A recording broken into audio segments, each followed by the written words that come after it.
Hello everyone, and welcome to Log Cabin Chats.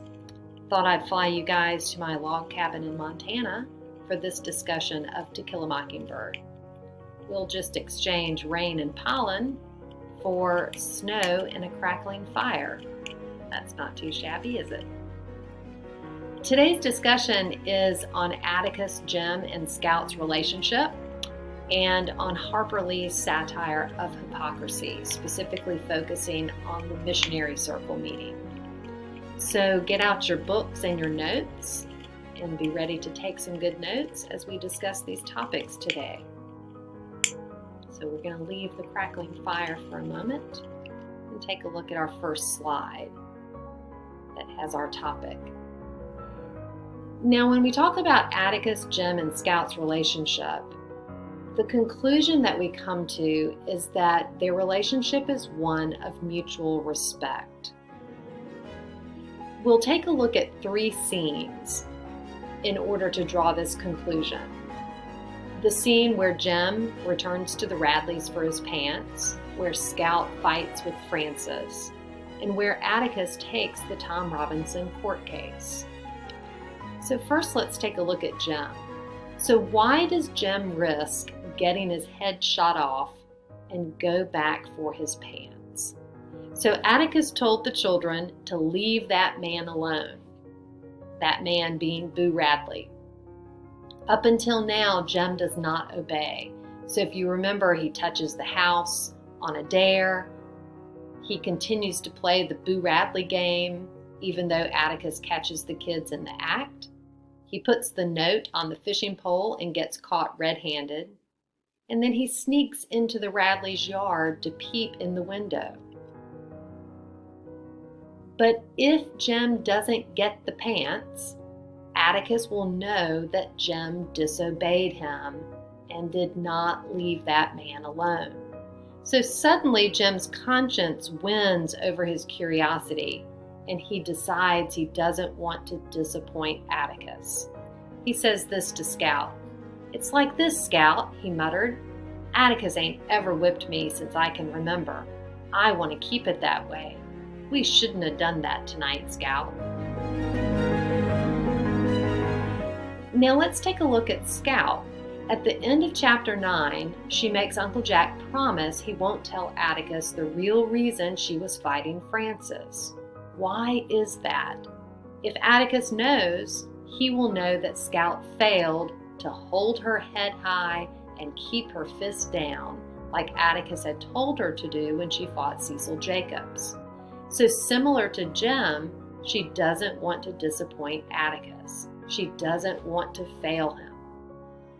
Now, Jem and Scout are children, and no matter how hard they try to be obedient, they will inevitably fail once in a while.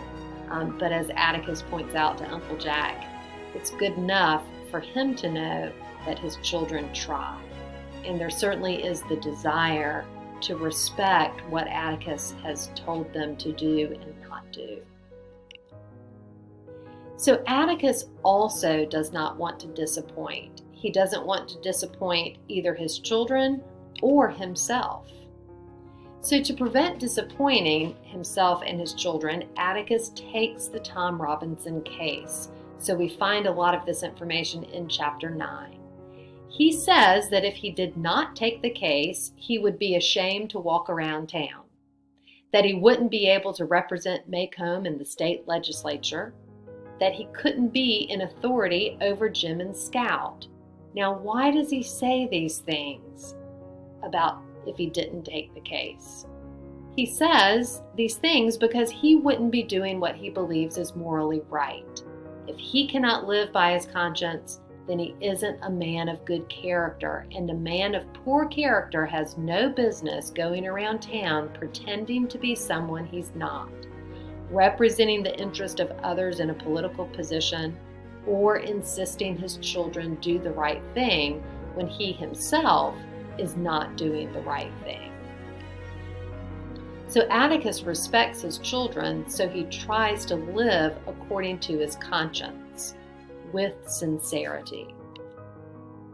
His children respect him, so they try to be obedient. So it's a relationship of mutual respect. As much as Atticus lives without hypocrisy, the ladies at the missionary circle meeting live with it. So now we're going to take a look at the events in chapter 24. So I asked you on one of the quizzes to explain one of the ironies of the missionary circle meeting, and there are many. But I wanted to focus our discussion on Mrs. Merriweather since she seems to epitomize the irony of the scene. So Mrs. Merriweather is known as the most devout lady in Maycomb, which is so ironic because clearly from her behavior she's not. Her eyes fill with tears when she considers the oppressed, yet she cannot see the oppression in her own community. Squalid living seems to be any style of living that isn't like Maycomb, and she looks down her nose at the Maruna people for their squalid living. She insults Atticus in his own home while enjoying the food his money bought. She seems more concerned with the martyrdom of Mr. J. Grimes Everett than she is with the Maruna people. She makes light of the trial results, fussing about her maid Sophie's sad disposition, giving advice on what First Purchase should do for Helen, judging who is acting Christian and who is not. She calls other people hypocrites when she is leading a missionary circle that is no more concerned about missions than the Ewells are about education. So lots of ironies in the scene, but Mrs. Merriweather seems to epitomize the irony, especially the hypocrisy. While she is unable to define what makes her apprehensive, Scout picks up on the hypocrisy of the scene and makes these observations. She says, "Ladies in bunches always filled me with vague apprehension and a firm desire to be elsewhere."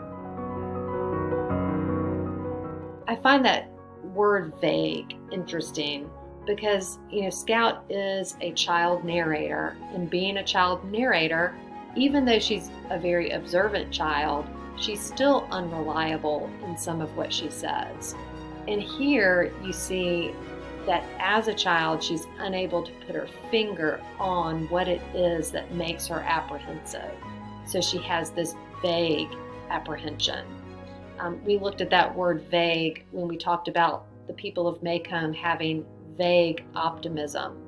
They were told to be optimistic, to be hopeful, not to fear, but they really didn't know in what they were putting their hope, and they really didn't know a solution for their bad circumstances. So pay attention to word choice. That word vague is pretty important in that quote. Again, Scout says, "The ladies were cool in fragile pastel prints. Most of them were heavily powdered. They smelled heavenly." So the interesting thing here is that Scout notes that the ladies are dressed up, but they have on heavy makeup, almost as if they're hiding behind their makeup. Their real intentions are certainly hidden behind the intention that they say has brought them to the missionary circle meeting. They smell heavenly, but they certainly don't act that way. And then she says, in my book on page 236, "There was no doubt about it. I must soon enter this world, where on its surface fragrant ladies rocked slowly, fanned gently, and drank cool water. But I was more at home in my father's world. People like Heck Tate did not trap you with innocent questions to make fun of you. Even Jim was not highly critical unless you said something stupid.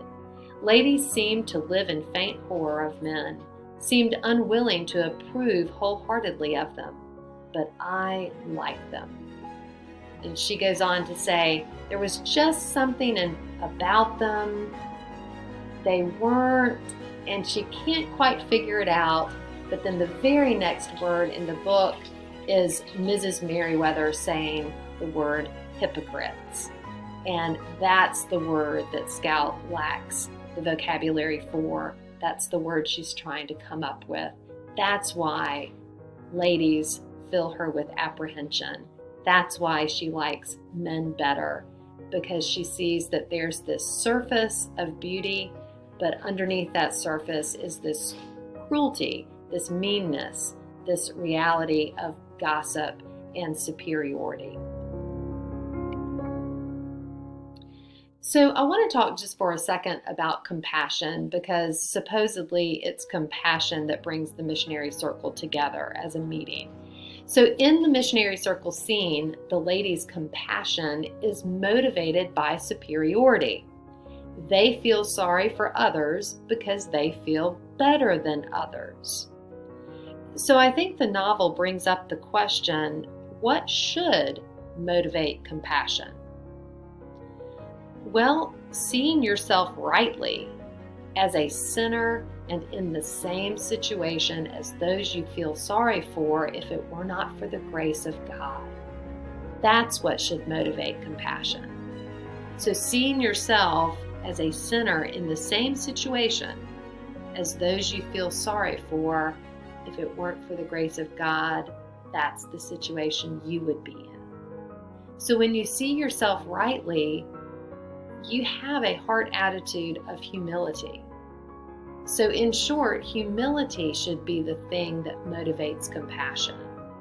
But in the book, we actually see an attitude of superiority motivating compassion. And that is the wrong motivation, and that leads to no real compassion at all. So I leave you with the question that we'll discuss the next time we meet. Are there any examples of compassion motivated by humility in the novel? Thank you for listening to the discussion today. Let's return to the fire. We'll watch the snow fall for a while, take a good long nap, and I'll fly you back home later.